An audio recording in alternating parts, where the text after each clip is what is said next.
తమిళనాడు సుప్రసిద్ధ దేవాలయాల్లో చిదంబరం ఒకటి. ప్రత్యేకమైనది కూడా.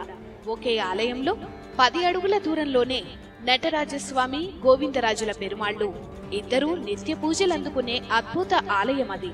ముఖ్యంగా ఇక్కడి నటరాజస్వామి ప్రపంచ ప్రసిద్ధి చెందిన శివమూర్తి.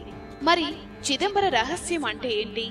ఇది ఎప్పటికీ అంతుచిక్కని, సమాధానం లేని ప్రశ్నే అంటారు అంతా. కానీ సమాధానం లేనిది ప్రశ్న ఎలా అవుతుంది? ఈ రహస్యాన్ని ఛేదిస్తోంది తిరుమందిరం కావ్యం. 1000 ఏళ్ల క్రితం నటరాజ భక్తుడు 63 నయనార్లలో ఒకరైన తిరుమూలర్ తన తిరుమందిరం కావ్యంలో చిదంబర రహస్యాలను వివరించారు. మనిషి ఆత్మ సాక్షాత్కారానికి, శరీర నిర్మాణానికి నిలువెత్తు రూపమే చిదంబరమని తిరుమూలర్ ఆనాడే చెప్పారు.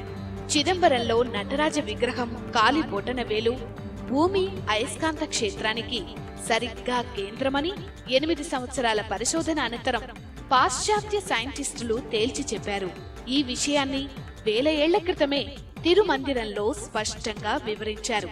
అంటే ఈ ఆలయం ప్రపంచ అయస్కాంత క్షేత్రానికి సరిగ్గా మధ్య బిందువు. ఆ రకంగా అయస్కాంత శక్తిని నటరాజస్వామి బ్యాలెన్స్ చేస్తున్నాడన్నమాట. పంచభూత లింగాల్లో చిదంబరం ఆకాశలింగం, అంటే కాస్మిక్ ఎనర్జీకి సింబల్. కాళహస్తి వాయులింగం, కంచిలోని ఏకాంబరేశ్వరుడు పృథ్వీలింగం, అంటే భూమికి సూచిక. ఇక్కడే ఒక అద్భుతం ఆవిష్కృతమైంది. ఆకాశం, ఆ తర్వాత వాయువు, ఆ తర్వాత భూమి ఏర్పడ్డాయని సైన్స్ పరిశోధనల్లో తేలిన విషయమే. భగవంతుని మాయో ఏమో గాని పైన చెప్పిన 3 దేవాలయాలు చిదంబరం, కంచి, కాళహస్తి, ఈ 3 ఆలయాలు ఒకే రేఖాంశం మీద ఉన్నాయి. ఈ 3 దేవాలయాలు ఒక రాజు కట్టినవి కావు, ఒక కాలంలో నిర్మించినవి కావు. మరి సరిగ్గా ఇది ఎలా సాధ్యమైంది? ఖచ్చితంగా దైవలీలే. ఇక చిదంబర రహస్యం అంటే ఏంటో చూద్దాం. ఈ అనంత విశ్వం నుంచి పుట్టిన మనిషి జీవాత్మే చిదంబర రహస్యం. ఈ ఆలయానికి 9 ప్రవేశ ద్వారాలు ఉన్నాయి. ఇవి మానవుడి నవరంధ్రాలకు సూచిక. చిదంబరం దేవాలయం పైకప్పుని 21,600 బంగారు రేకులతో తాపడం చేశారు. మానవుడు రోజుకు 21,600 సార్లు గాలి పీలుస్తాడు. సైన్స్ ప్రకారం లెక్క వేద్దాం. నిమిషానికి ఒక ఆరోగ్యకరమైన మనిషి తీసే ఉచ్ఛ్వాస నిశ్వాసల సంఖ్య 15. గంటకు 900. రోజుకి 24తో గుణిస్తే సరిగ్గా 21,600. కొన్ని వేల ఏళ్ల క్రితమే మన యోగా శాస్త్రం మనిషి అనాటమీ మీద చేసిన గొప్ప పరిశోధనకు ఇదే సాక్ష్యం. ఇక పైకప్పు బంగారు రేకులను తాపడం చేయడానికి 72,000 బంగారు మేకులు వాడారు. మన శరీరంలో ఉండే నాడుల సంఖ్య 72,000ని ఆయుర్వేద శాస్త్రం చెప్తోంది. దేవాలయంలో నటరాజస్వామి కొలువైన గర్భగుడిని పొన్నాంబళం అంటారు. ఇది కాస్త ఎడమవైపుగా ఉంటుంది. శరీరంలో గుండె ఉండేది ఎడమవైపే కదా. పొన్నాంబళానికి అటూ ఇటూ కనక సభ, చిత్ సభలు ఉంటాయి.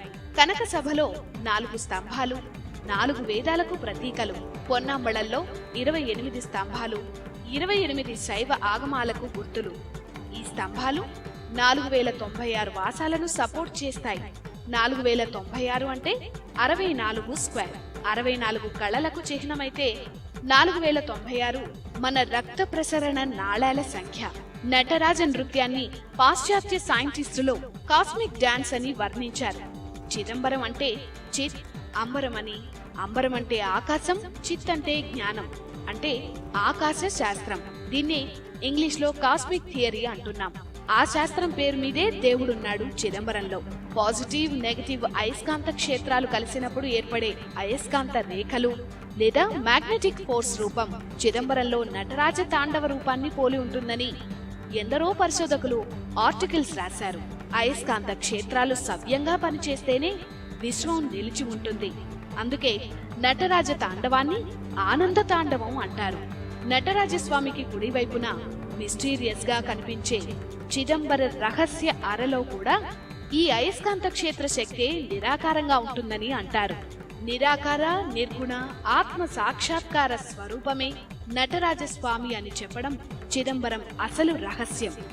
ముఖ్యంగా మానవుడి జీవాత్మ అద్భుత నిర్మాణమే చిదంబర రహస్యం. ఈ విషయాలన్నీ 1000 ఏళ్ల క్రితమే తిరుమూలర్ తన ప్రబంధం తిరుమందిరంలో చెప్పారు. ఇవన్నీ నిజమేనని శాస్త్రజ్ఞులు అంగీకరిస్తున్నారు.